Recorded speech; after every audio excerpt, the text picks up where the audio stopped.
we got. Okay, you tell a joke. Tell a joke. Your GTI. Yeah, Wow. not funny. Okay, one more joke. Damn. Hey, have you heard of that joke? What joke? Neither have I. It's so stupid. Okay, this is gonna get out of hand real fast. All right. Everyone, welcome back to another episode of the Two Track Mind podcast. Jason Liu here with Jason Lee, as well as Patrick Alex. We thought we'd bring you guys an episode today. It's a little bit impromptu. We were all hanging out together at an event, and I think, we'll get into the event today. Ton of fun, but it kind of transpired into some philosophical conversations over dinner as to what ended up being like a discussion around the current state of Time Attack in Toronto, in Ontario, I should say. But I think a lot of these themes are probably going to be quite relevant to our friends all over the place, especially in the U.S. as well. I think some of the stuff that we want to discuss is like driven by, the type of vehicles that are starting to show up. And what that means in terms of the classing, and what that means even to like the type of maybe like personalities, the walk of life that people are coming from, and how that might be changing over the past couple of years as well. But I don't know, maybe we just start with talking about today and what we were all up to. Yeah. Well, we just came back from Mosport GP, and I competed today in Canadian Time Attack Challenge. It's my first time there, first event of the season. So I drove a G87 M2, the MTech car, and it was a battle. So came short 2/10 second place to a very, very, very fast Supra. And so I hope in July when the Americans come over, because SeaTac is partnered with Grid Life this year. Points count, so there's going to be a 2-day weekend at GP again, and so hopefully we can bring the car back up to properly street mod. Yeah. I mean, it was kind of cool to see because SeaTac kind of branding itself as bring the Grid Life rulebook into Canada is like really exciting from a marketing perspective, because I think we all over the past couple of years have probably been watching like the Gears and Gasoline coverage of Grid Life, Track Battle, the stuff that like Jackie Ding's been putting together to just show us. Eric Cutil. Yeah, all the GLT, and it's funny because I think like after there are a couple of seasons, let's say, ahead of us, in a sense, where like everyone who participated in Track Battle seems like they make their way to GLTC as like, okay, what's the next scratch to next itch to scratch? I mean, but like we're kind of just excited to have the Track Battle format coming up to Canada, and again like to see some of the people that we see on YouTube come up, hopefully right in July. I'd be disappointed if people don't come up, but I'm hoping they do. Yeah, I hope it becomes as big of a festival as it is down there with like, I don't know if they're going to do another like live show, different artists coming out, camp weekend, party. Like that would be awesome. I don't imagine they'd be doing drifting here though. Probably not. At GP? Where even could you from a spectator standpoint? I don't think that's allowed. But yeah, what would you even watch? Like I think it just had to be like the final corner and then turn one. Yeah. Right? Yeah. Maybe. I would love to see drifting at GP. That's crazy. That'd be so ridiculous. Down turn 2, full oversteer. That's wild. Reverse entry into 4. Yeah. Four. Reverse four entry into 4 today. and then like over to 5, right? That'd be crazy. Yeah. Speaking about oversteer on this track is going to be a topic today. Absolutely. Yeah, absolutely. Yeah, for sure. I guess like maybe I'll kind of kick off our conversation, right? So one of the things that I've already talked about a little bit in previous conversations and in some of the YouTube videos, that there are two things I'll point out, right? One, there's a speed creep that's happening in Time Attack, which I think you think about first principles of what Time Attack is. Everyone trying to go faster. I mean, It's only natural that this is happening. But I think the past 2 or 3 years, there's been just like a massive jump in average pace at competition, right? And with the speed creep, I think there's also been a bit of a cost creep as people are chasing those times. The type of cars that are coming to the track, right, also increased. So, I just throw that out there. Mhm. I've got a lot to unpack around this, but I kind of want to get your guys' thoughts on Well, that theme. Immediately as you started to talk about the speed creep, um, I work for a manufacturer, and my head goes to now, well, what are the cars that are available to people? You're at your average car at the track even today was at the pace of like an M2, a GR Supra, those types of cars. Porsches today there were a few of them. Yep. So performance vehicles are becoming more accessible, but the types of performance vehicles coming out today are very different than what they were in maybe say 10 years ago. So what is normal today is like 18 to 20-inch wheels, where the state of even Time Attack in the past 10 years has been a lot of like Miata BRZ 15 to 17-inch wheels. And with bigger wheels, that's not the only variable. There's also obviously bigger engines, a lot faster cars, all the tech that goes into it. So we were talking about like e-diffs, torque vectoring, larger braking systems. Like we were looking at Sean Ma's TTRS today that has 4 brake pads per side.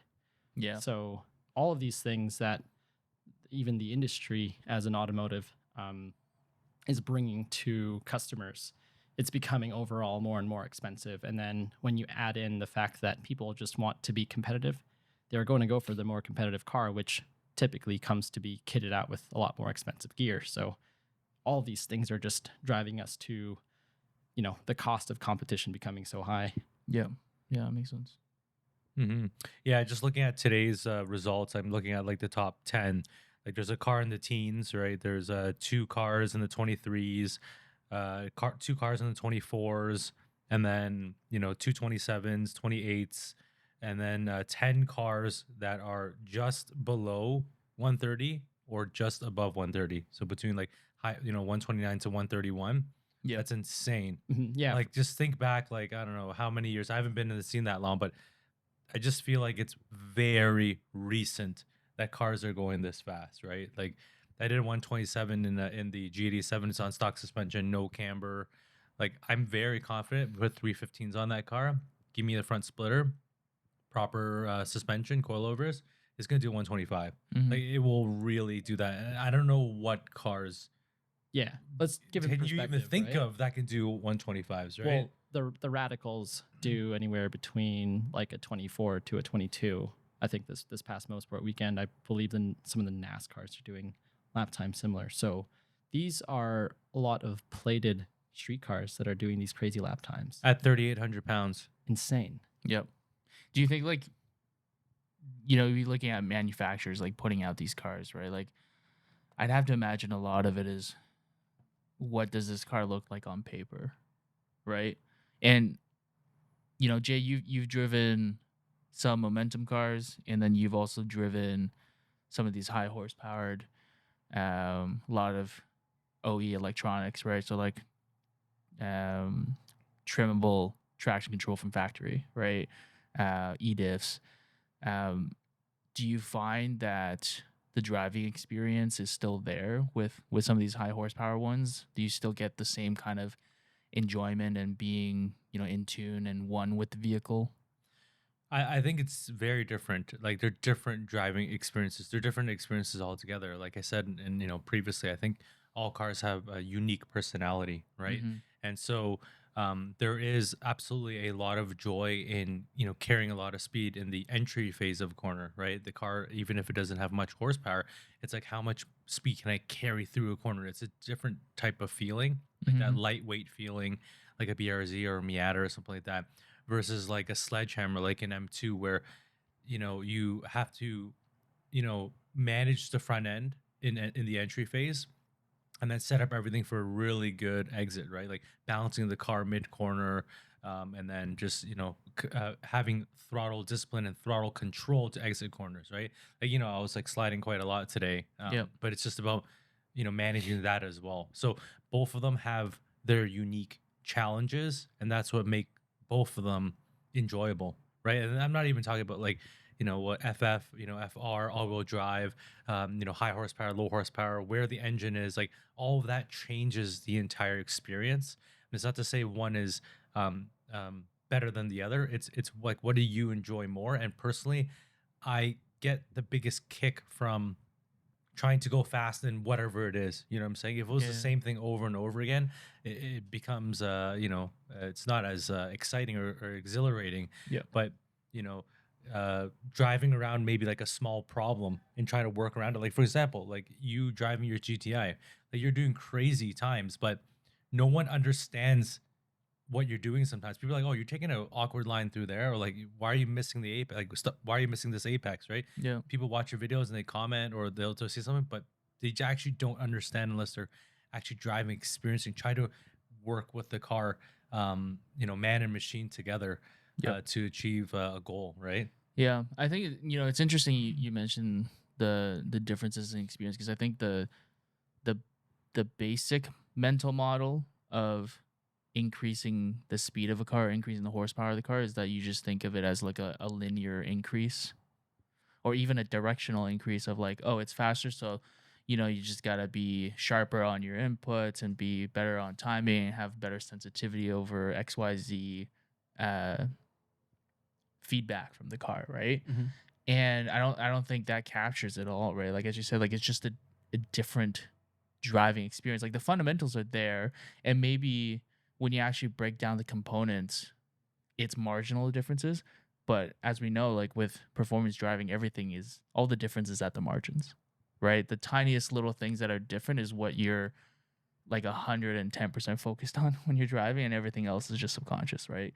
And it's the things that you're focused on consciously, that's what we talk about when we get out of the car and we mention these things, right? That just seem maybe sometimes a little bit foreign. It's like, oh, like the car's understeering. Well, maybe not 99% of the lap, but it's the 1% that counts, and that defines the characteristic of the car through the lap, right?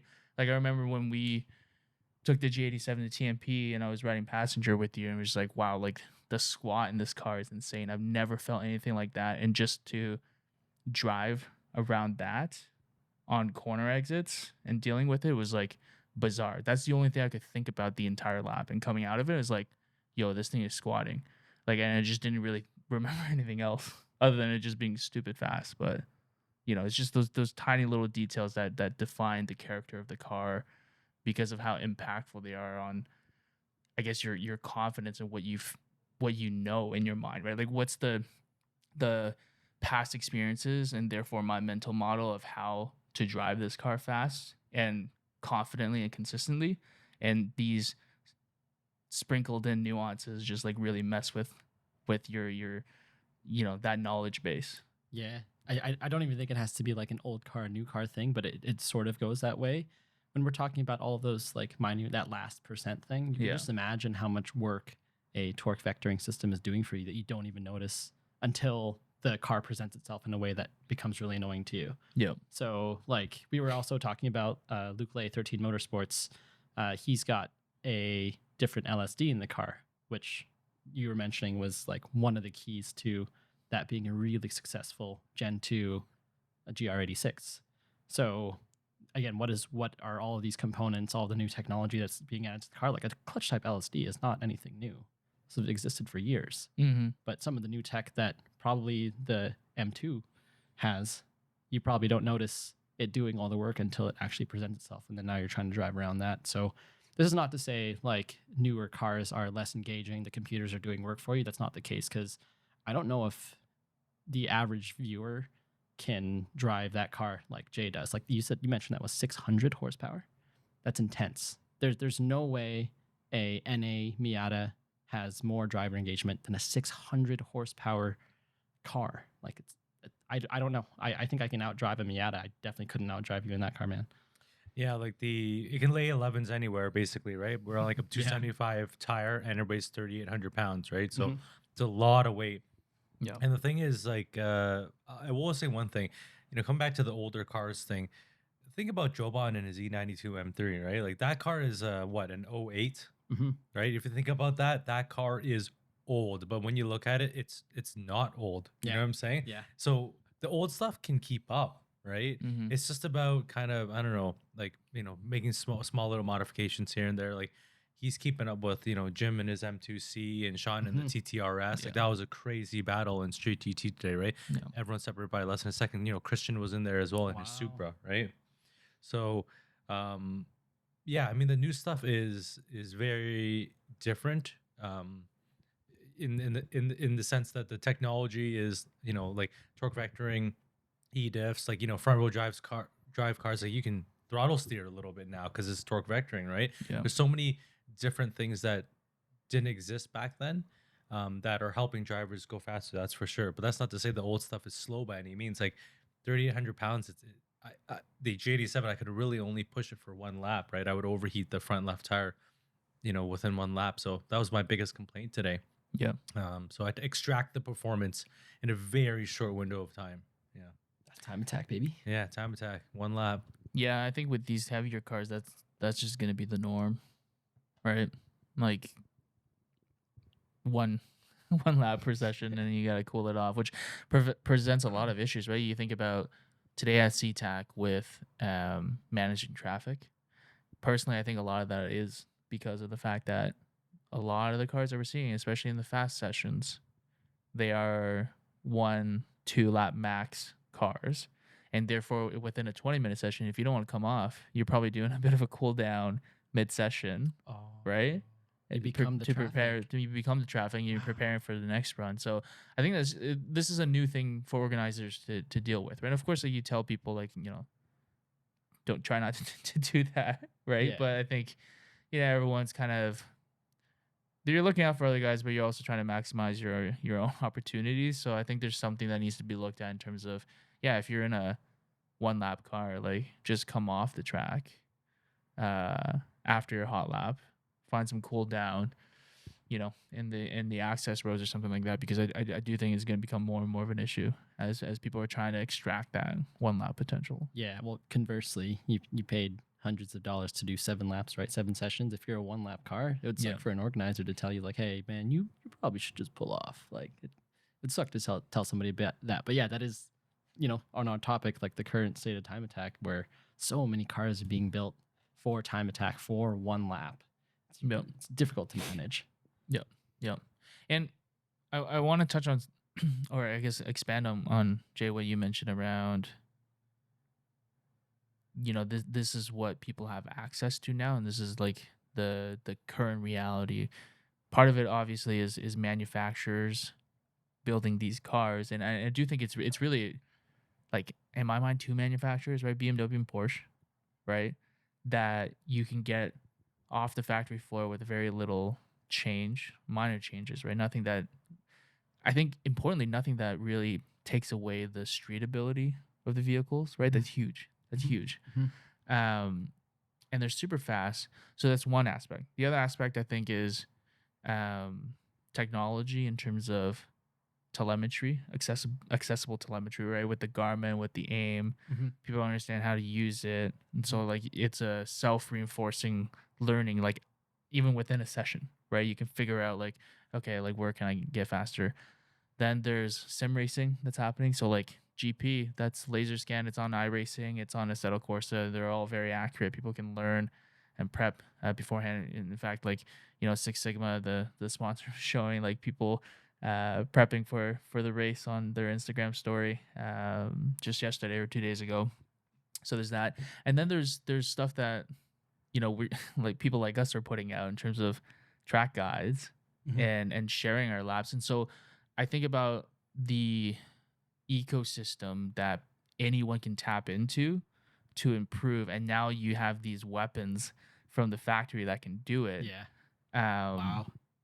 I think that the learning curve, or maybe I guess I should say more the accessibility of equipping yourself, is just like, it's all there, right? It's not in behind closed doors or in like tight circles anymore, and that presents great opportunities, right? It makes it more accessible, I think, but it also creates like more challenges where some of the dangers, right? Like, because I think we with these things that people have access to, it tends to mostly emphasize how do you unlock speed, Mhm. maybe a little bit of consistency, but because of this fast track learning, you don't go through as much the experience of the more mundane and knowing like, oh, when does the car physically and mechanically have it and when it doesn't have it, Mhm. and know when it's a matter of, hey, actually have more grip to extract versus the car is just it's set up, it's imbalanced right now, and you can't drive. You can drive around a little bit, but you can't fundamentally change the physics of the car, and therefore Yeah. like don't try to push anymore. Like having that experience of knowing when to say like, hey, this is it, like there's nothing left, and having the maturity to tell yourself like it's not a matter of will, Yeah. but we have to go back to the shop and figure out the setup, right? Mhm. So I think we're just in that interesting space now where yeah, it's people can learn very fast. They can become very fast very quickly. Yeah. And yeah, how do we maintain we always come back to safety, but I think it's also more like how do you get a more holistic driving and tracking experience by putting in those mundane laps of like trying to understand the totality of the car and the experience. Yeah, we were just talking about that today. Like, if we think more time attack drivers should try at least an endurance race and get the experience of just like turning in laps for the sake of turning in laps, right? You can't be driving 10 tenths the entire time. The human brain is like it's not always built for that, especially in your early stages when if you're doing time attack at like a grassroots level, you're more likely to not have experienced hours of being in a car. But what those hours teach you that you bring back the time attack is like your head is way cooler. Your 10 tenths is now at a different level, and you can understand where along that scale Yeah. you're performing. Whereas like if you're only doing time attack and all you know is like send, you don't really have like I like the word that you use, maturity, right? To say, okay, maybe this is the limitation of the car today. If I push this anymore, I'm A, probably just gonna go slower and burn tires, or B, get into a wreck. Mm-hmm. It's Yep. tough. Yeah, one other thing about endurance racing is like you got to learn how to drive offline too, right? Mhm. You I got was to just learn gonna say like that. like Yeah. offline, rain line, stuff like that, right? How to look really far ahead, like it just helps with a lot of those things. So yeah, I definitely come do some endurance racing with us, Yeah. right? No, I think the offline one is really important. Like when you can't find yourself in because like it's true. Like how many drivers who do lapping or time attack have ever experienced their favorite track offline at pace? Mm-hmm. That's a weird feeling where like it even for me, like DDT is my favorite track. I've never done it, like they don't do wheel to wheel races there, and so like it would be kind of interesting to think about like how do you drive offline at a track like that, right? Because I'm sure it's like very bizarre. Yeah. And the other thing is like not to beat the dead horse, but also driving with other drivers around you, right, and assessing uh, the run group or whatnot. I still think that's like a relevant thing in time attack, right? Knowing Mhm. who's the car behind, who's the car ahead as you're gridding and going out, right? And properly giving people space and knowing who likes to cool off after, Yeah. one yeah. hot lap, who doesn't. and- Characterize the people around you. Like, okay, Exactly. I think that guy typically does this. I'm gonna keep a distance so I don't catch up and spoil my time attack lap. Yeah. Yeah. Yeah. Yeah. Yeah.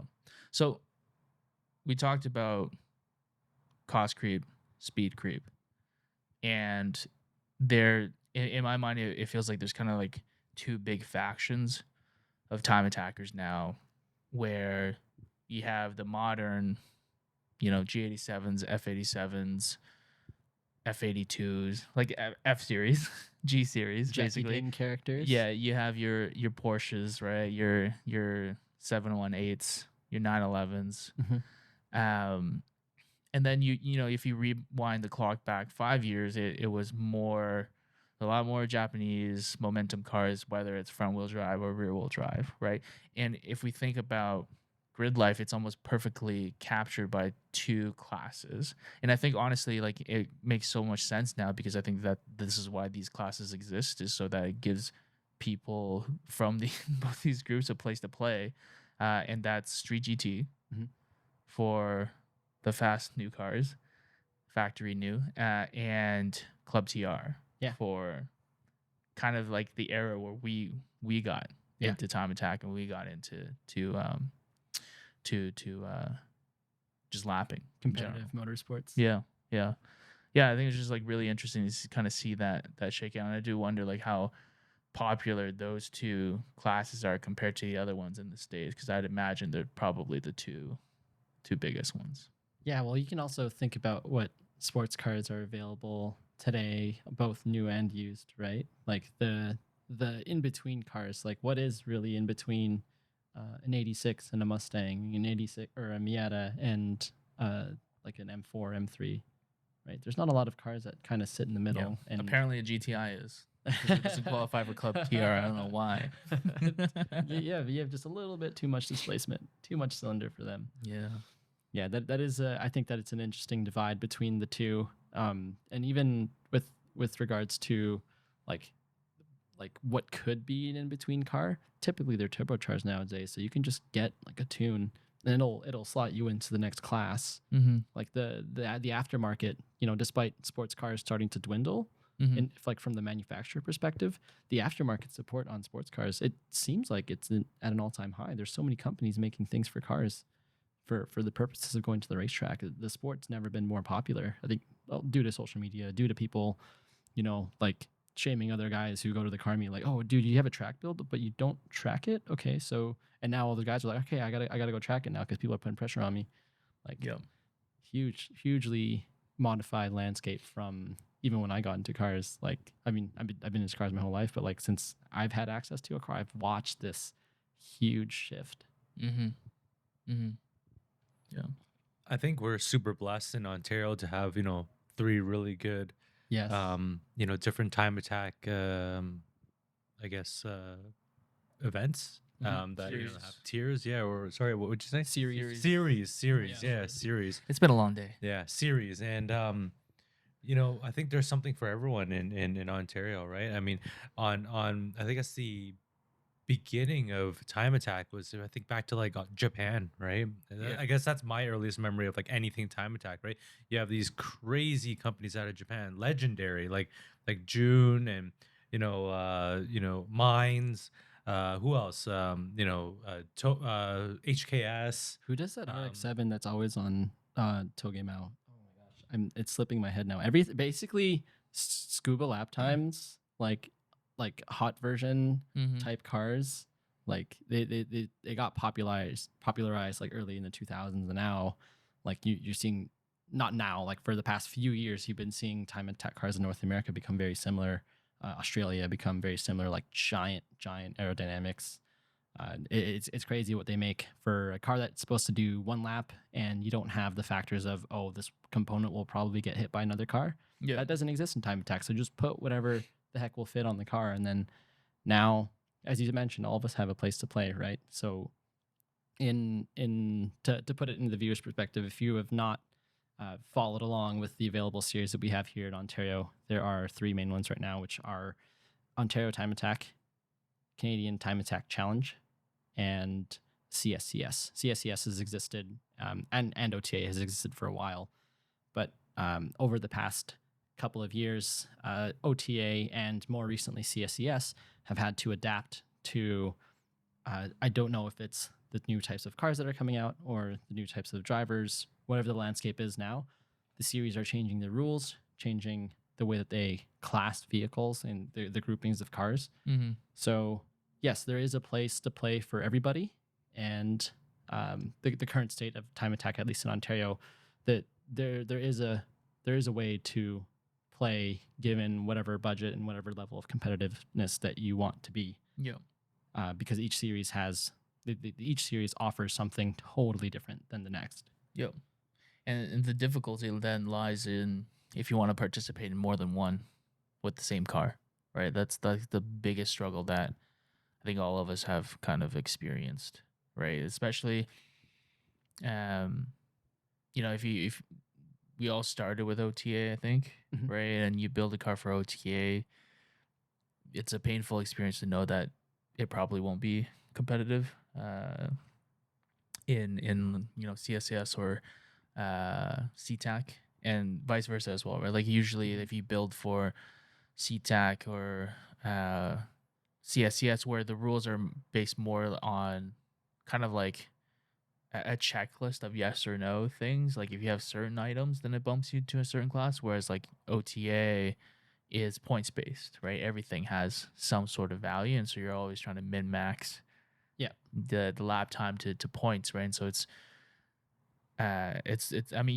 you're kind of struggling with this right now, right? With the BRZ and thinking about where you're going to be playing. Yeah, that's right. So to preface this and put it into perspective for our listeners, Ontario Time Attack penalizes cars based on each individual modification that you do. So if I were to put a bucket seat in replacement of my stock seat, it Or counts as just go straight to the most controversial. it is the most controversial one, right? You're it in the eyes of the series, you are taking off weight from the car, and they will penalize you for that and rate your car on what is like what they call a performance index points, pips. And the higher the pips, the more potential your car has to go fast. The other series don't really have this rule. CSCS has become more bracket racing. So there are three major categories, and within those categories, there are subcategories that are divided by lap times. And the lap time breakouts are defined in the rulebook for most of the tracks aside from Calabogie. And finally, with CTAC, they follow grid life rules. So I'm not super well versed in it. I've only started looking into grid life recently because I now have a car that I thought could be competitive for a grid life season, but I guess I don't now. So with my supercharged BRZ, I now own what is a 4-cylinder, 2-liter, and forced induction vehicle, very similar to your GTI. Yep. But the series is sort of agnostic to the variance in power levels that Yeah. can come Because from they're thinking James Houghton. like a K20 with a big turbo, Yeah, yeah. pushing more than 400 horsepower kind of Yes, situation. yes. Well, I mean, even at James Houghton or Will Young level, like 600, 700, 800, 900 horsepower cars that are coming from a 4-cylinder Yeah. forced induction vehicle, which both you and I definitely don't have anything more than 300 horsepower, or maybe I do now, but even still, it's not competitive. Whereas, you know, in OTA, my car, could be classed a little bit more reasonably. CSCS is all bracket racing, so it's run what you brung. Mm-hmm. But to be competitive in each series, it really depends on where you want to play the most and sort of the other underlying rules. So, for example, Club TR was one of our sort of tiers. Like we had Club TR cars and was it Street GT cars? Mm-hmm. Club TR, the current state of it requires you to run a Falcon 660 tire, the RT 660, which is a high grip 200 treadwear tire. But unfortunately, in the current landscape of tires, it's not the fastest Mm-hmm. as compared to the Nankang CRS, which are the common time attack tire for pretty much everywhere else. So Luke Lea has actually found a solution to this, where he's got like 2 sets of wheels that rotate between CRS and the Falcons. Yeah. And I think credit to our friend Sean for mentioning this when we were discussing how do we increase participation in CTAC. And this is probably something I'll mention to James later. Dropping the spec tire for the Canadian series, because we only have 4 events, right? For CTAC, 2 tracks. For people who are really into time attack, you're probably going to want to do more than 4 events. But it's kind of hard to justify getting a new set of tires just for this, right? Mm-hmm. And if it's a situation, like I get it in the States that Falcon sponsors Club TR series, and there's a lot more events, and there's a lot of competitors. So I think that's probably their main series that they're participating over the summer. Whereas I don't think that's going to be the case for most of the participants in Ontario, at least for now, right? Until it gets bigger and it gets more popular and more events. If you drop the spec tire, I think guarantee you're going to have a lot more cars showing up for that class. Yep, I would have showed up to CSAC last year, but I didn't want to get Falcons. Yeah. I had a car ready for it. CSCS actually just recently this season they're dropping the requirement for the Trofeo R. Yeah. So, yeah, yes, people are that gonna was be also a running. limitation in previous years. Outside of production class, you had to run the Pirelli Trofeo R. It's not everybody's favorite tire, and you definitely don't want to run that on the street, just given how fast they wear. So, I'm sure a lot of new competitors are, and even old competitors are really enjoying that rule. They can probably run a CRS or whatever is fast nowadays. Yeah. Yeah. I wonder why they decided like whether it was like a supply issue because for a couple of years there was just not enough of them. Oh, that's locally. right. Yeah. Yeah, and they just let people run whatever they wanted anyway. Yeah. Mm-hmm.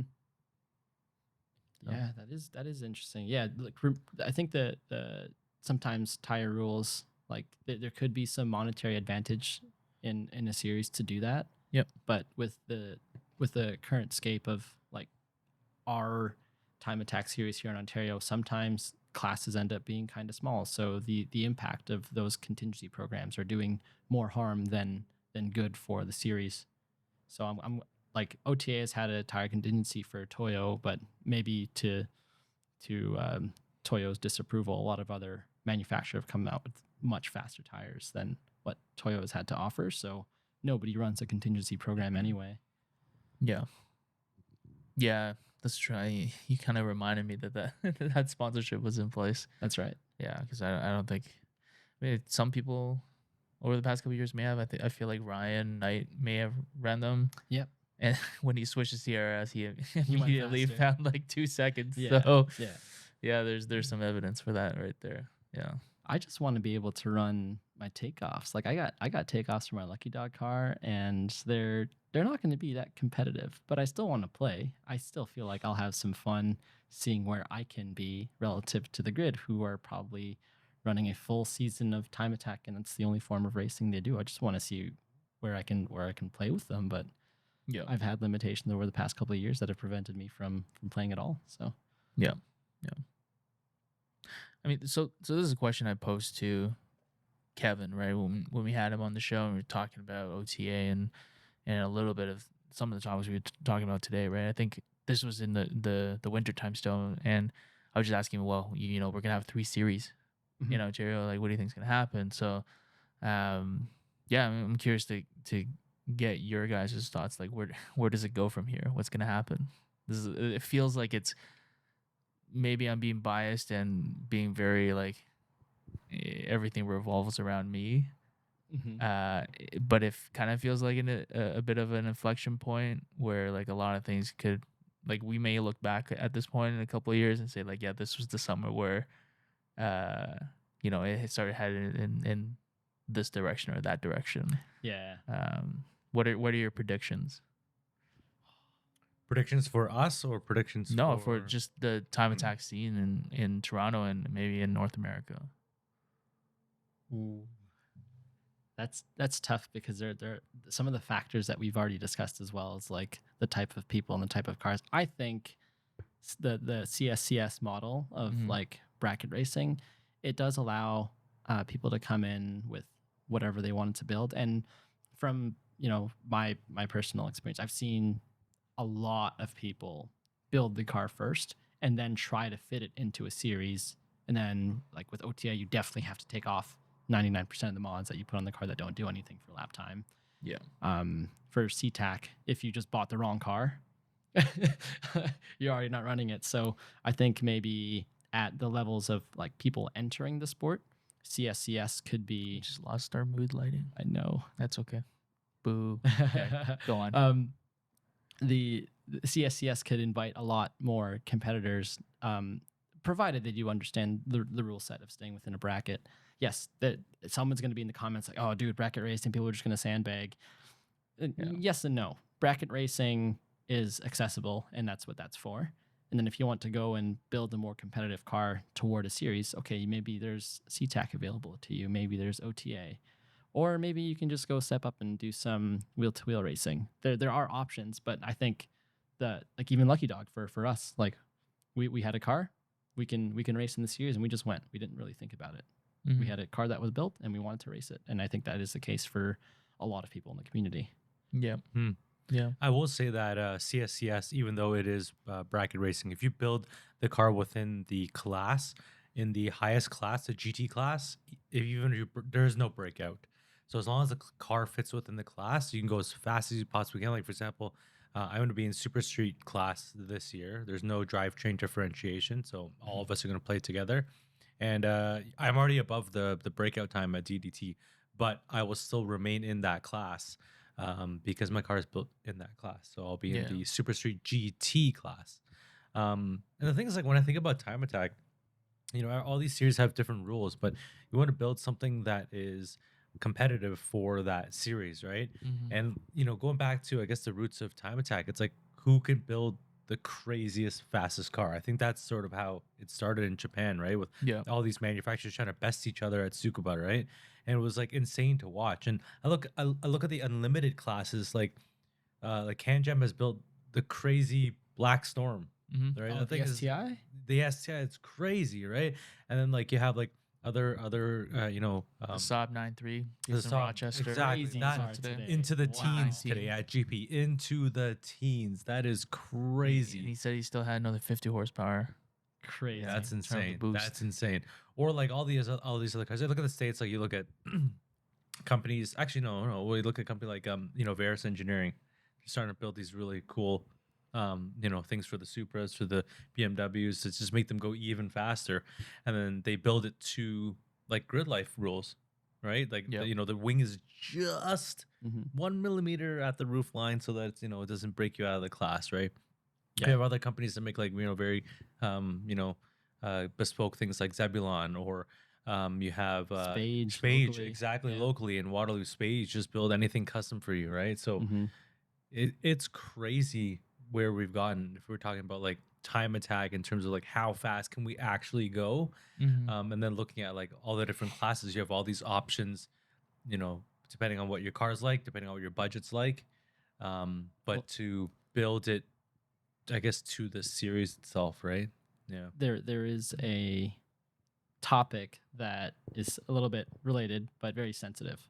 Is Time Attack becoming the pay to win model, where as long as you have enough funding to put a card together to max out the class, you're going to win, right? And as you mentioned, that is the point of Time Attacks, to build the craziest, fastest car for whatever class. Mhm. Does that mean Time Attack sucks and you shouldn't participate in it because you can't afford to be competitive? Not true, because you do have a series like OTA still, where the entire point of the series is to bring a car that's a lightly modified, mostly factory car. Like I said, the series will penalize you for every mod that you put on the car. And we've learned over the past couple of years, we've watched your competitors, like Giuliano, Eugene, their 86s, still on stock suspension. They're still mostly, I believe they're using a stock tune still. I don't Mhm. recall, but Yeah, no the tune. very lightly modified street cars that do really well at the track. So there is a pay to win aspect depending on what series you choose. So the best way to enter the competitive motorsport scene, if you want to do track stuff and instead of like autocross or something, Yeah. is to really read the rule book and then figure out which rule book do I fit in, given my budget, given the car that I want to drive, given my walk of life, right? Do you need to street drive your car every day? Like I street drive my BRZ. I don't think you street drive your M2. Your car's a little crazy. Like Sometimes that's not your daily though, get right? a bubble tea, Yeah, yeah. I drive the BRC daily. Yeah. Yeah.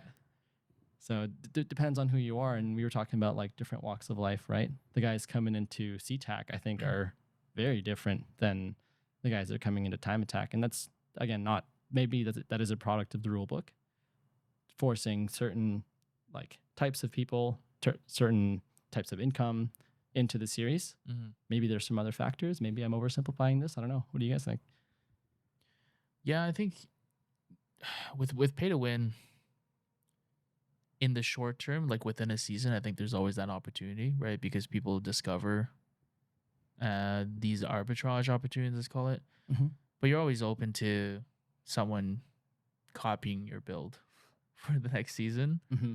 and then just showing up, right? This is assuming that like whatever parts you have are accessible, right? Like commercially available and not like fully custom. So I think that's like where like something in unlimited class, most often people are not even competing against whoever's there that weekend. It's more about the overall track records. Yeah. Right. You know, like we were chatting with James today and with Jason and Jason Rochester, the builder and the driver of the Saab 9-3. You know, James was kind of egging him on. He's like, yo, you just need 7 more tenths and you can take my Integra Type R record. Yeah. For the track, right? That's what they're kind of going for.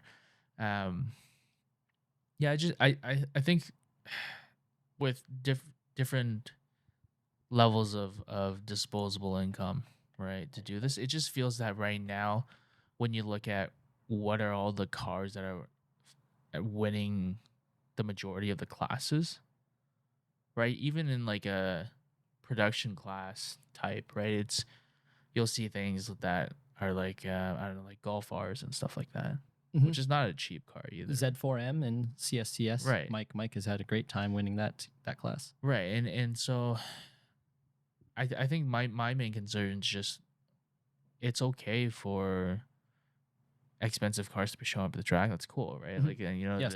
when it's a participant sport and activity, but it's also a spectator one, and people want to see fancy cars go fast at the racetrack. I don't want to watch a Miata do a lap around TMP. I've done that enough times. I would love to watch Jason rip an M2 around TMP. Right. So there's the spectacle part of it, but I just think it's also it would be good to have a balanced classes where like we know that there's a good roster of available cars that can do well in those classes, right? And so it really is like that Club TR class when it comes to grid life and CTAC.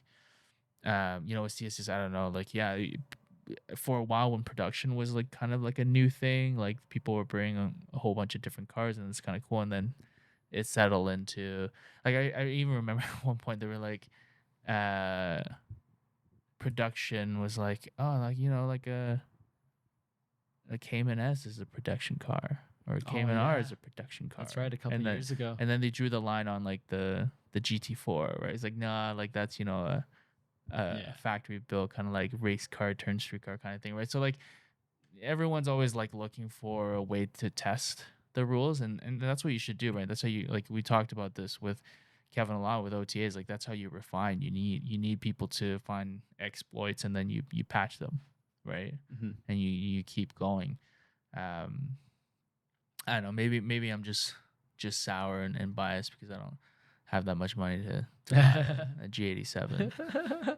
but I don't know. I just feel like yeah, we need to find more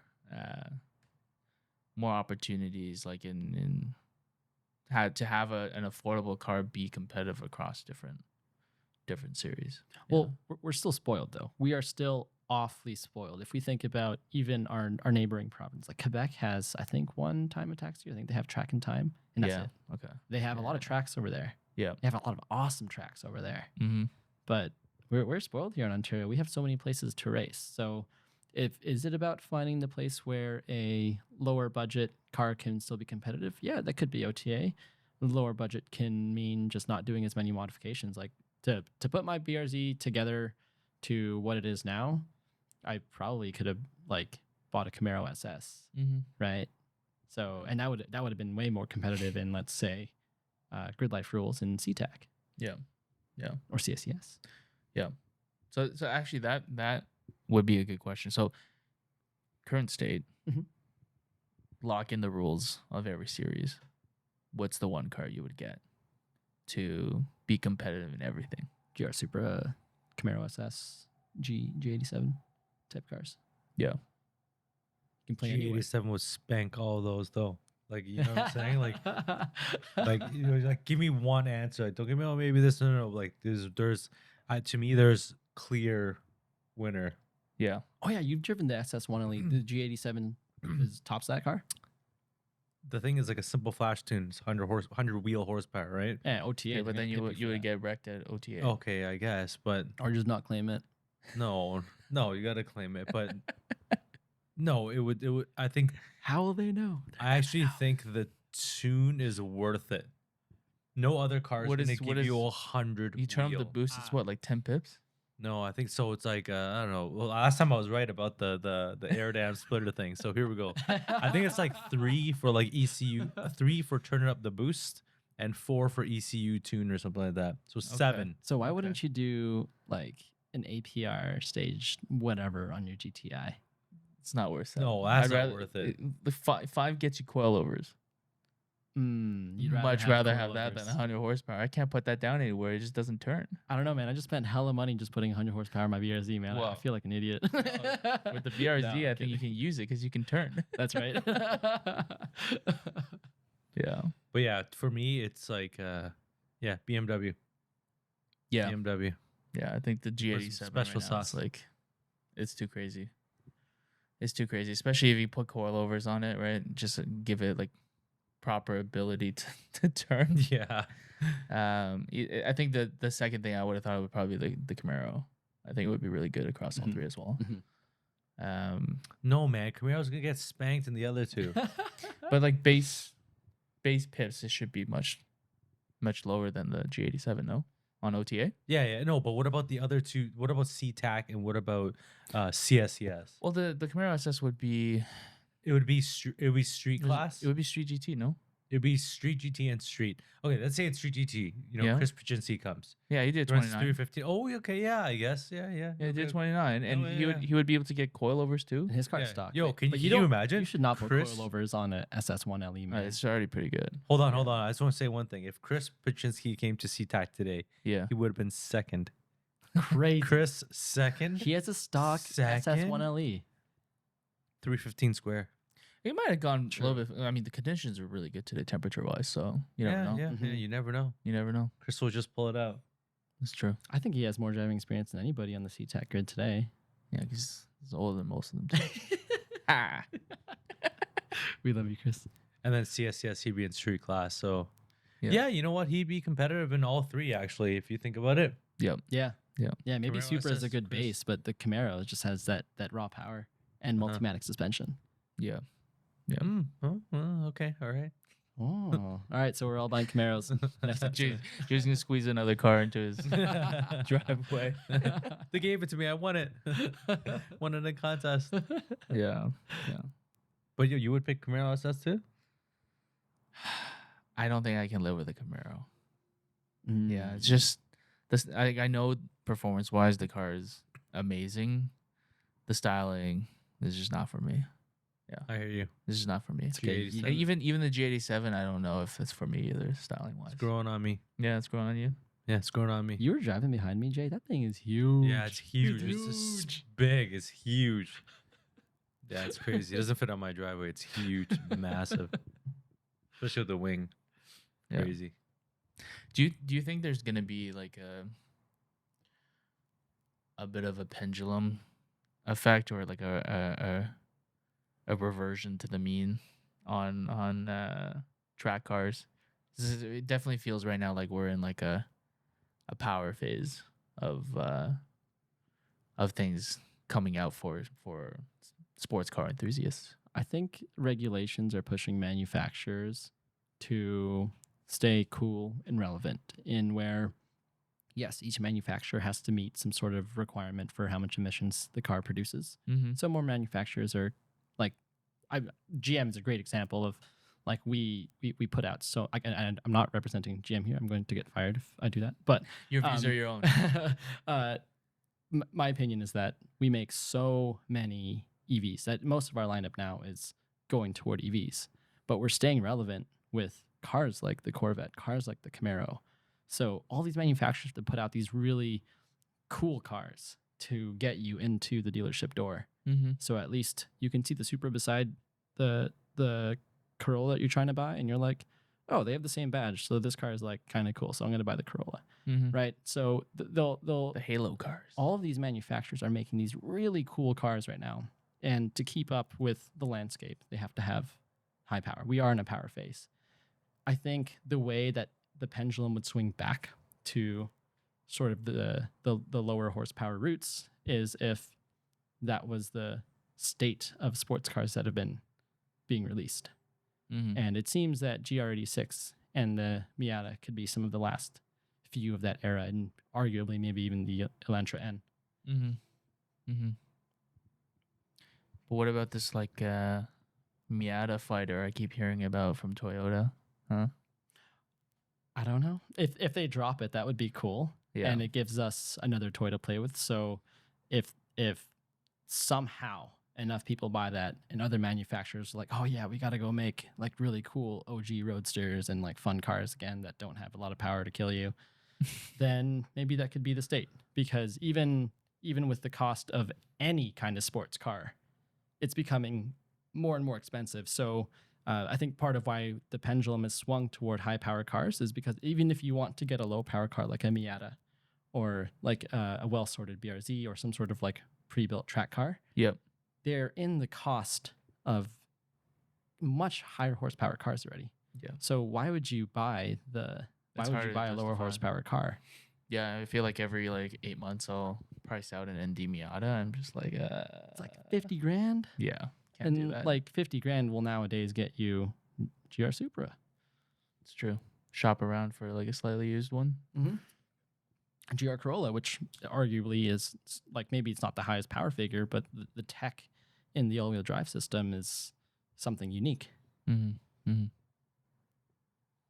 I think Toyota is doing like what Honda was doing in the early 2000s. Like they're coming out with like banger after banger. You know what I'm saying? Yeah. And we're talking about, part of why the power of cars is going up and up and up and up is because, like you said, safety regulations and people like their, you know, dual climate zone and all Mhm. these things that add a whole ton of weight, right? Mhm. And so the power needs to go up, right? 3,800-pound G87, right? It does also need the technology to make sure that it can turn and it can, not, crash into the, a corner, understeer into Mhm. a corner or whatever, right? So it needs like some diff magic to help it rotate a little bit, right? But back to Toyota, like if you think about it, the Supra's not that heavy actually. It's 3,300 pounds. I mean, it's heavy, but it's not like porky, she's a little hefty, but she The, ain't the like, G87 is the G87 is dang, like, 5,000 pounds yo, almost. he could, no, 3,800 pounds. 3,800. Oh, okay. 5,000 pounds. Oh no, there's another BMW that was discussed. I think like the next coming 5 Series is like 5,000. Crazy. Cars are in general becoming very heavy, and 3,800 pounds is Some of these that cars is are gonna heavy. become untowable. Right. Right. Like when you like some of the biggest SUV, like mid-size SUVs, usually top out around 7,000, and Plus trucks will top out 9. Yeah. it's start getting close. Like a G87 in an enclosed trailer with some spares and some tools. Nah. That's like maxing out. Like Because you're gonna need that 9,000. Yeah. Yeah. We saw Muhammad today. Muhammad he's driving a CRX, Yeah. and he was towing his car with the BMW X5. You can't do that with the G87. The car weighs as much as the SUV. You can't. It's way too heavy. Yeah. Yeah. So lifestyle choice, right? Like, do you buy the SUV that can tow? Well, not anymore because that doesn't exist because you can't tow because the cars that are towable don't exist Yeah. as much as they used to. Yeah. Crazy. Yeah, and with all that weight, obviously, like the consumables go up too, right? Like we were chatting with your fellow competitor and was it Street Mod? Which car? The Supra that beat you by Oh yeah. a couple yeah, tenths. He's yeah. like, yeah, I've got a spare set of tires ready to go on if you were gonna get close. Yeah. Wow. Like Don't- fresh one stickers. We'll get them. We'll get them. There's that pay to win, baby. Yeah, the car is not spec, up to Yeah, street yeah, for mod, sure. Yeah. I mean, yes, like it's expensive, but at the end of the day, like we say pay to win kind of a little bit jokingly, but you still gotta drive the lap. Absolutely. You still gotta yeah, drive yeah, the lap. yeah. I'm definitely not taking away the Yeah. skill of driving. What is it? What was that? How much power does that car have? 600 No, No, you have your 600. competitor. Your competitor, you said 800. single turbo E, ethanol, like everything. Oh, it's on 3,300 flex fuel. firepower. Oh my Yeah. gosh. Good two-way suspension. Yeah, no, that's no. Subaru, That guy drove the wheels off 500 of that car. pounds. Yeah, No, yeah, no, that's definitely not pay to win. Yeah. That's balls to win. yeah. Well, I think that this we talk about speed creep, we talk about cost creep. There's also like an operational complexity creep because of the operating window being so tight now, where Yes. everyone's kind of figured it out. Like time attack used to be kind of like and it still is for many people. You just show up on your own. Maybe you drive the car that you're gonna race with back and forth. A lot of people still do that. And then on the other end of the spectrum, you know, like you need someone to transport your barrel of E85 and bring spare tires, and you'll go out for a lap and you come back in and you have your teammate check your tire pressures for you in the shoot, I'm losing my words. In the paddock. Not in the paddock. Oh, In the pits. On the pit row? pits, Yeah, right? yeah. Like Yeah, yeah. you're radioing in. Like who For used time to use attack. like radios for time attack? But Crazy. I feel like a lot of the heavy hitters are now have like radio systems to talk with their team, right? Yeah, that's someone's got brake squeal going on outside. Yeah, I don't know if you guys can hear that. Or maybe somebody started up a car. Maybe somebody started up my So- car. Someone's What's belt that is noise?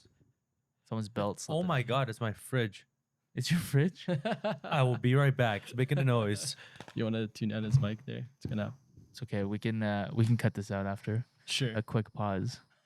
Wait, never mind. It's not my fridge. Is this just outside? Oh, belt slipping. That sounds like an accessory belt to me. I hope it's not mine, but I do bring around that extra one now. I Yeah. should carry around that 15 mil socket so I could change that belt as well. With- It is oh, not my that's fridge, a but tension my vent, right? fridge one time made a noise like that and like exploded. Exploded. I mean, exploded. Like I don't know, like it's like I don't know, the compressor made Refrigerant lines. Oh, the something refrigerant happen. compressor. Yeah. Anyways, we back. Yeah. We're talking about the state of time attack. Guys, it has been a long day. We've like, at least for Jason and I, we've been standing out in the sun. We weren't driving our. Yeah, it's our cars ridiculous. today. It's like I feel more tired than as if I drove, but It's I also didn't, 30 degrees didn't today. drive. I don't know how Jay is like alive. You're driving 7 sessions today, into heat. Your face is your tomato. You're a tomato. I only did 7 laps, like I said, remember? Definitely didn't listen to your wife with the sunscreen. Yeah. Yeah, absolutely not.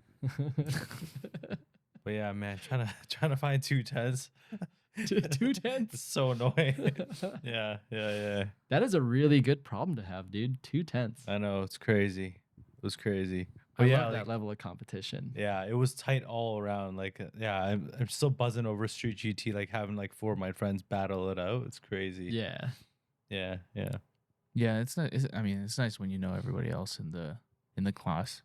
I was definitely like Street GT was probably the most competitive for sure. Mhm. Like within a second, right? Top 3 and top 2 were like within a couple of tenths. I can't believe our cars would be Street GT, like according to rules.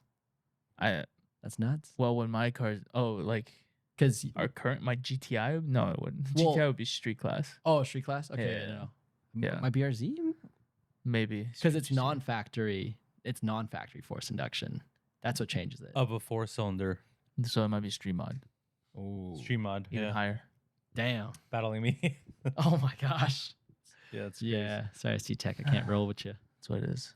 Yeah. So I mean, having just gone to the first event for CTAC, and James was asking for feedback afterward, and we'll probably give him some feedback. What would you say right now? Like, could be improved, or what would you like to see? I don't know, man. I gotta think about it. Yeah. You got anything in mind? You said. Well, the what I tire said, like if contingency, they right? could, if that's something that they could swing and they don't have like the same obligations as the US series for sponsorship, then I do think that's gonna bring a lot more competitors if they drop the spec tire for Club TR. That's probably Mhm. the biggest one. And the other thing we talked about, like the cool downs mid session, that probably just warrants a specific conversation, Mhm. right? Or just do it the way OTA does it, right? Which is well, I don't know, over 20 minutes that might be a little bit tough, right? Like maybe it's just staggering the releases a little bit more instead of letting people out. Oh, do they Uh, not do that? It's a little bit, but I don't think there's any like, the way OTA does it, they literally tell them what the number of seconds Yes. it is, Yes, right? it's regimented. The release time of each vehicle is and regimented. it's unique. Yeah. Right? It's unique to the gap. So I don't think that's what was happening today. It was just, a little bit of a gap and send the next car. Yeah, it's difficult with OTA when they do that. They have a lot of volunteers that are like they Mhm. have printouts. It takes a huge coordination of a team to make OTA happen, which is, I mean, that's why I really enjoy it. But so Jay, you've ran all 3 series possible time attack in Ontario. From today's perspective, Did it run smoothly? Do you feel like you got a lot of seat time? Like, what do you think? Give us the review. No, it was great. I think it was really, really good. The thing is, in Time Attack, in a competition, I'm not necessarily looking for seat time. You know what I Mm. mean? I probably would have sat a session or two out if I had like a 2 second margin or something like that, right? Yeah, But instead, I was trying to fight for 2/10, right? And so, um, I think the flavor changes when it's competition, for right? sure. And so, um, I was in the fastest group. They put me in group number one, and every other car in there was like doing, we had Jason doing, teens. You had like, Sam doing 24s, right? You had, Holden doing 24s, 23. right? Yeah, 23. So Just everyone gonna come around me after is you. going like way faster, right? And so, um, it was okay because like I know where to let them pass without impeding them, and I know they're coming from a mile away, just because I'm always checking my mirrors and everything, right? And so, I I I had a very small window of getting my laps, and that was okay because I had to personally put myself at the back, let the crazy fast cars go. I'm just trying to warm up my tires, and then I'm trying to get my one good Yeah. lap. Like you guys were saying, be aware of who's in front of you, be aware of who's behind you. That's on you, It's a good right? strat.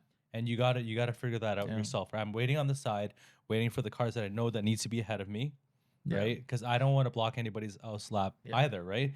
And I got in a situation where I think was probably my best lap of the day, and I got blocked in turn 8 by Damn. a fellow competitor, but they moved so far to the left for me in 8.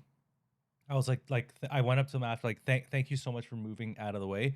I just didn't feel comfortable Yeah, you just don't wanna taking take a you there risk. because the car was so understeered that if I sent it, I could have hit him, right? So I really appreciated that from all the competitors. I think everyone was I think at the end when we're doing podiums, everyone was shaking hands, that sort of thing. That's So cool, you know, man. I enjoyed it. Yeah, I think it was a really good time, and I think it'll continue to grow, which is great. And happy to see all my teammates do well, right? Like Sam won track mod, Leo won street. We swept street GT. Unfortunately, I'm second in street mod, but we'll hopefully change that in July. But it was great. But yeah, to your point, what you were saying before, I've competed in all three in different cars as well, and they're all very different, and they all offer something really really good, right? Mm. And so OTA is more so about the driver, they say, right? So Yeah. realistically, you could bring any car, and compete, right? But Yeah. obviously, some cars may be a little bit more competitive. You need to spend a little bit of money, but not as much. But you could, realistically bring any car. Very open environment. People are really friendly. All the schools are amazing. Like they, have all these other extra things. Lapping days. There's a lapping day at GP coming up. A GP school coming up as well. All built on community, right? Like Mhm. we're all instructors there, Mhm. and we all have competed there, Yep. right? And we're all friends, right? And we're all welcoming to new people, right? We're trying to drag Yalom with us Yeah. to compete into all these schools and whatnot, right? And CSCS is like amazing as well. Like it's like a big show, right? All these shops showcasing what they can do. Like those are limited cars are just super cool. Like you said, you mentioned Will Young, you mentioned James Houghton. James Back when Houghton, he was in there. and then Can Jam, Yep. right? All these other shops just showcasing what they're capable of, right? And then Yeah. of course all the classes below are super cool too. Yeah. So Shout out friends. yeah, Driven as well. yeah, They yeah. made a big splash at CSCS last Exactly. That the Porsche that they built is like crazy. yeah, It's that only thing's getting better, right? sick. year. Yeah. So yeah, it's really cool to follow along all these people's builds, where they're headed, what's going on, and it seems like every single year everyone's going faster. Like I did a 32 at the OTA day, Mm-hmm. where Jay and I have a video of us battling, right? So you go check that out. But I did a 32, and that is 3 seconds, 2 seconds faster than the CSCS street record. Which Right. and then the first thing this guy says to me is, "Dude, don't worry, man. That record's not gonna last like a week. It's Yeah. gonna be gone in 2 days." It's like I don't know. I can't wait to see how much faster the street guys go, the super street guys go. It's just insane. Everyone's going faster and faster and faster and faster and faster and faster. Yeah. I don't know if that's tire technology. I don't know if like what the special sauce is. The next day, right at DDT, some people in an F87 almost beat your time. Yeah, it was like within it a was tenth, Jim. right? It was Jim, right? Yeah, Yeah. So yeah. So I mean, let's wrap this up, right? We're all felt it's just a little bit of adrenaline keeping us awake, and we're all about to fall asleep. But this will be a difficult question. But if you were to design the perfect time attack series, I'm not gonna ask you for the full rule book right now, but what elements would you include, and what do you like? What's the core thing that may set it apart, or put it on the right track to what you think is going to be like healthy for competition and accessible and balanced?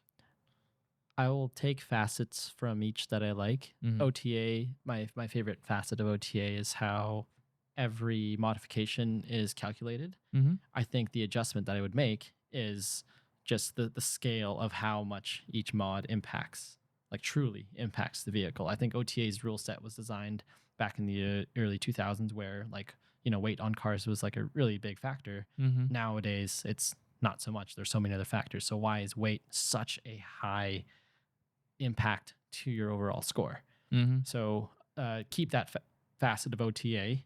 CSCS, they traditionally they've had like driveline based classing, which I'm not a huge fan of. But I do like the shop aspect of it, like the community that you've built. It is a huge show. So if somehow CSCS or sort of like Grid Life, they built this whole festival around it. They have drifting, they have a car show, Yep. things to bring people into motorsports that make time attack exciting. Really cool. And then with CTAC, they're some of the only series that's doing cash prizes, like hardware giveaways. Like other series give some, like raffle out some stuff, but I don't think it's at the level of CTAC. So give incentive, even if it's like a couple $100. Like it's not going to mean much if you spent like $100,000 on an M2 and started to modify it. No, it's getting $300 for the event isn't going to mean that much to you from a monetary perspective. Mhm. But it does bring out more people to come. It gives people more of a competitive aspect to it, that there is something tangible to win, even if it's not the cash prize. So those are the sort of factors that I would bake into an ideal time attack series. Yeah.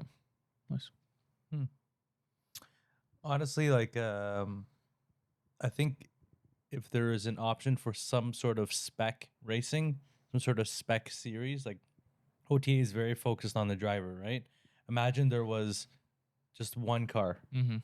like GTB is just BRZ Cup. yeah, sure, exactly, something like that. But maybe all the cars are you have like a mod list that you follow, right? Like just maybe, yeah, to make it really really clear cut, right? Everyone just started complaining. Well, your car was built on a Wednesday. Yeah. Mine was a Friday car.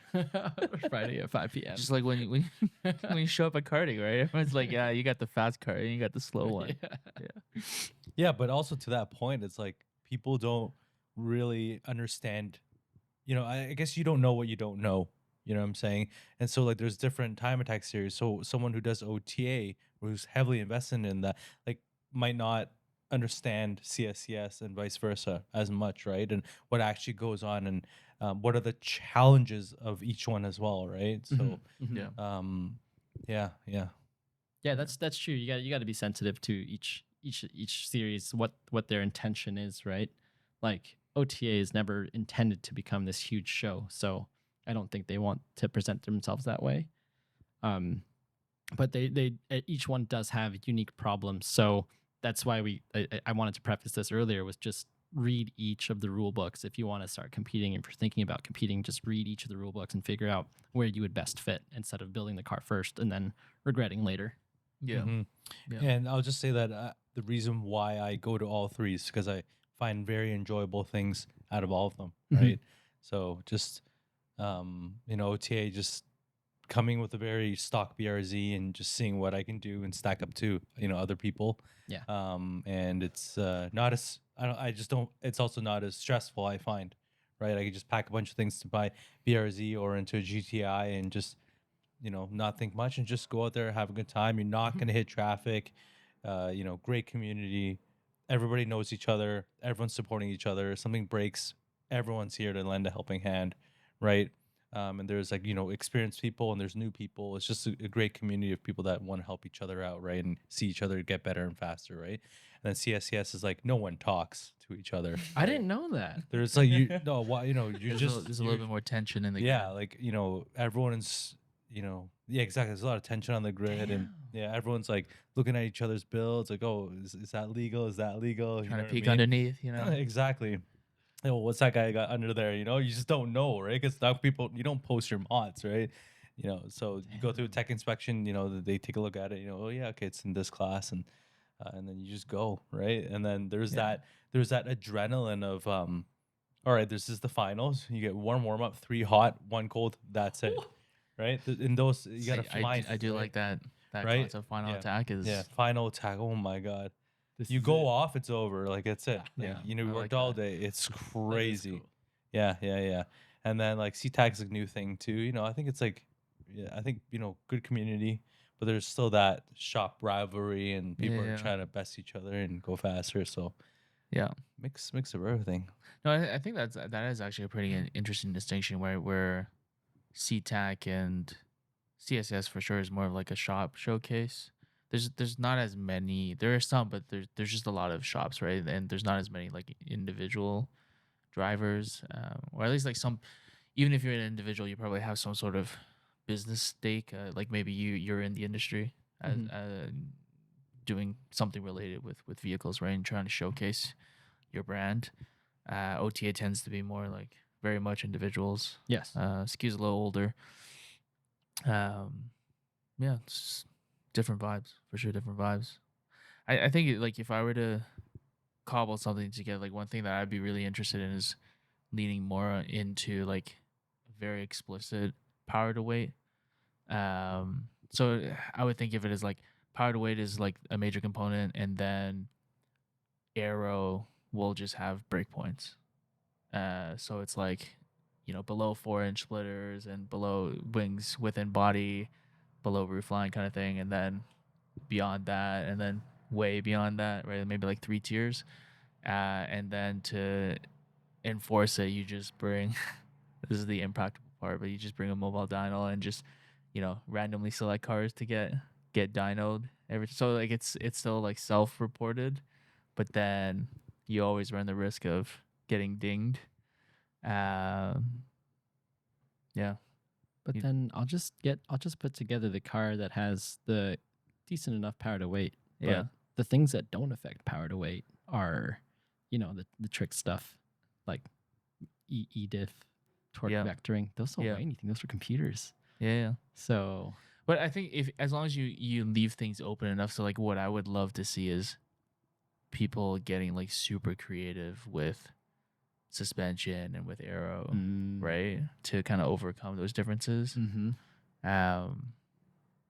Because I just think like that way, like we can see some of the more affordable builds come back into the picture in the same classes, Mm-hmm. right? So it's very hard to get an 86 to 800 horsepower, but 350, maybe touching 400, like that's Possible. it's possible. Yep. Even with an FA20, Mhm. it might not last very long, but you can probably pull it off with the turbo. And then that kind of brings those cars back into just the same class Yeah. as the modern cars. Yeah. You don't need an ELSD to do anything if the car doesn't weigh that much. Yeah. It'll handle it without slip. Yeah. Interesting. Oh, Trying to just break your rule thoughts. book. That's why. No. That's why I said not a complete set of rules, but just some, right? Because I mean, like OTA has a flavor of this, where you can elect to do power to weight Mhm. to calculate your car, but I think that it's only available if you have more than like 10 engine pips or something like that. So you can't even elect for it if your car's not super built Mhm. already. So actually, that's something that you could consider. I'm gonna have to, Potentially, right? yeah. Like I'm not sure what the process is like with my remote tuner. Yeah. Did you get a dyno sheet with your? No. No. Okay. So you have to go get a dino graph. Okay. It's fun. Just If- pick the dino that's the biggest heartbreaker. Dino jet or something. Yeah. Yeah.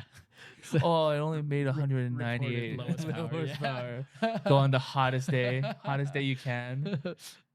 Turn on the hot air blow dryer. Yeah. Straight to I the won't intake. use my vented hood yet. I won't vent the hood yet. Yeah, exactly. But, all right. Well, this has been a nice little rant dialogue Mhm. to talk about the current state of Time Attack. Any lasting thoughts before we sign off? Come play. That's it. Play. We have so many series. We can talk about it all night, but Yeah. we want you guys to come play with us because it's a lot of fun. Yeah. Yep, I'll echo that. It's fun to complain, but you got to be on the inside to Mhm. complain. Mhm. So join us, complainers, in Time Attack. All right. Thanks for joining us. As always, any questions, comments, leave them down in the comments below, and we'll go through them in the next episode. Yeah. Mhm. Talk with us. We're tired of talking to each other.